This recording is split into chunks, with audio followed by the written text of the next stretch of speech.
किंवा 60 वर्षाच्या जे मग तो दैनिकाचा असेल, साप्ताहिकाचा असेल, कुठलं बी असेल, ऑल इन वन.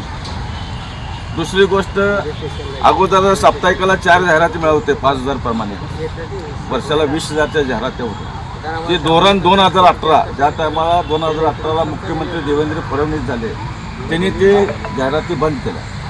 त्यामुळं साप्ताहिक वृत्तपत्रांना जे काय थोडंफार मिळत होतं, थोडेसे काय असेल शासनाची मदत, ती बंद झाली. तिसरी गोष्ट, ॲक्रेडिशन.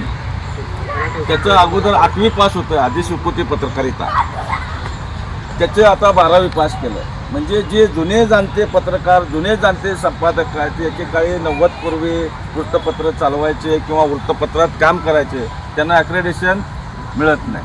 त्यामुळं ते आधी स्वीकृतीची 12वीवरून पुन्हा 8वी करावी अशी आपली मागणी आहे. तर ग्रामीण भागातील पत्रकार, आता सोलापूर जिल्ह्यातले जे काय पत्रकार आहेत ते वार्तांकन करण्यासाठी कुठे येतात? जिल्हाधिकारी कार्यालय येतात, जिल्हा परिषदला येतात, म्हणजे जिल्ह्याचं ठिकाण, SP ऑफिस वगैरे वगैरे. मग अशा लोकांना रोज येणं जाणं पेट्रोल परवडत नाही. हल्ले पत्रकारांची अवस्था खूप आहे. एकतर ग्रामीण भागातील पत्रकाराला थोडंफार मानधन असते, मग नंतर मग ते दिवाळी जाहिरातच्या माध्यमातून, कमिशनच्या माध्यमातून ते त्यांचं चाललेलं असते. परंतु अशा पत्रकारांना आपण STतून मोफत प्रवास मिळावा म्हणून सोलापूरला निवेदन दिले, पुण्याच्या विभागीय आयुक्तांना आपण निवेदन दिलेलं आहे. दुसरी गोष्ट, पत्रकारांसाठी घरकुल योजना असावी.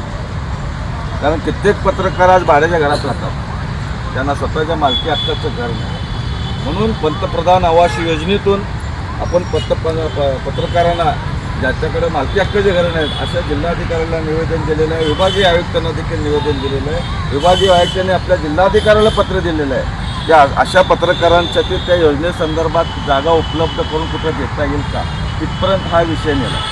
त्याला पेन्शन नसते. हा आपला हक्काचा चॅनल AG न्यूज.